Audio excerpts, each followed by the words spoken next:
Hello, I'm Harry FleuTV, I'm a member you don't have to, and yes, I am alive. I was intending to finish my break on the 6th of August, and that was when my birthday was, but then we went to Wales for a few days, so my break lasted for a bit longer, but I'm back now, and you probably noticed that I'm wearing a Ticci Toby costume. Well, that's because I'm going to review a Ticci Toby audio drama in David Lear's new series called The Morgue Files. And it's a really great series that I really recommend you check out. The link will be in the description. And just a fair warning. You know what? I'm gonna take these off because they make me look like I'm not facing the right way. Just a fair warning, there will be some huge spoilers for case 1 of the Morgue Files. There will be huge spoilers. So, if you don't want me to spoil what's to come in this series, then go check out the link in the description and you'll find the Morgue Files there. It is really good. I really recommend you check it out.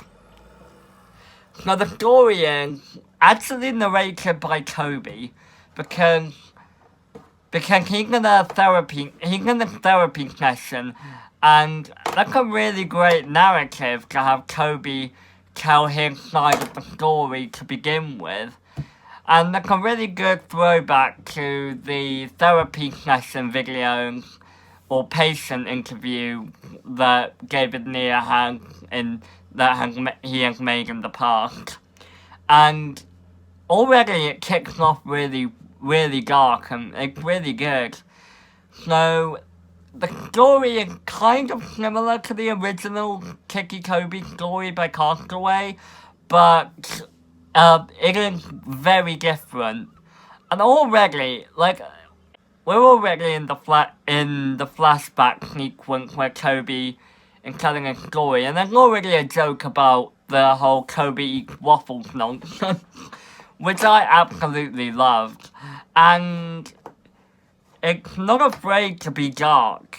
Like Ticci Toby, I think is a good character. He's the only OC that's actually good.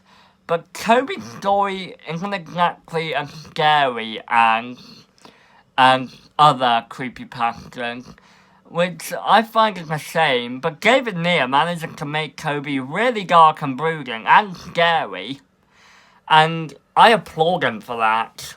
So well done, David Lear.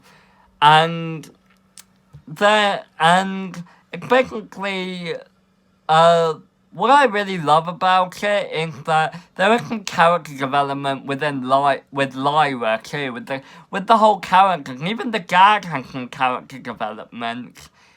Like all the characters have some kind of character arc to them, which I love because that's something that the original story lacked.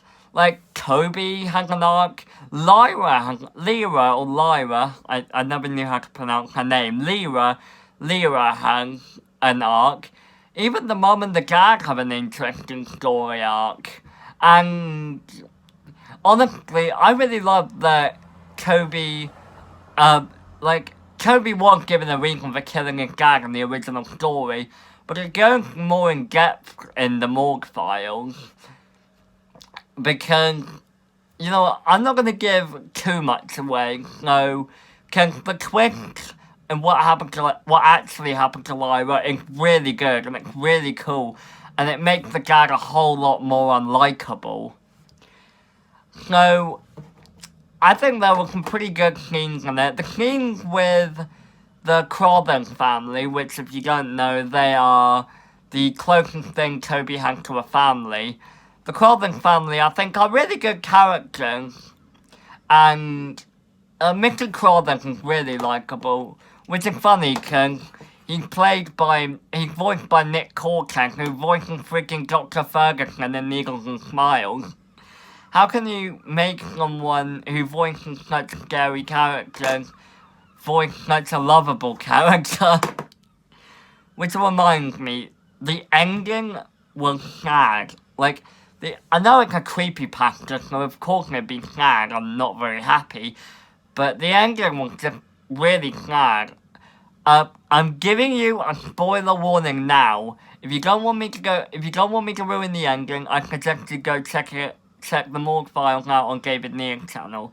The ending was so sad. Like, after Toby killed his parents and burned his house down, Mr. Crothers, who thought Toby had killed his son, he comes out and sees Toby all bloody, and he begins to think that Toby he guesses that Toby murdered them.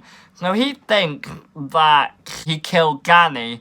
And in the saddest moment in creepypasta history, he dies telling Toby off. Like, he dies thinking that Toby killed Danny. That is depressing. Like, oh man, that actually got me in the feels when I first listened to that ending. That got me right in the feels. Because he was the closest thing Toby had to a father before Slender Man.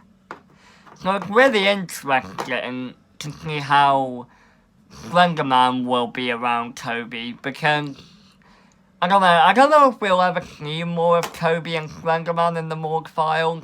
I hope we do, because I love Ticci Toby I love David Neal's version of Ticci Toby, and he's an awesome version of the character.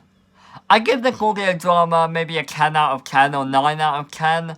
And all in all, I think it's a really good audio drama, and I recommend you give it a listen. Mr. Becky Kruger, I love you, man, but David Neal's got the upper hand at this moment. So, yeah, that's my review of the Morgue files. Tell me what you think in the comments, what you thought about the audio drama, and I suggest you go check it out, because it's a good listen, and it's a really good one to listen to during quarantine, because it really fits the atmosphere really fits, you know, it's really dark and gloomy and brooding, and it's actually really good. So, I'm Harry FleuTV, and remember it, so you don't have to.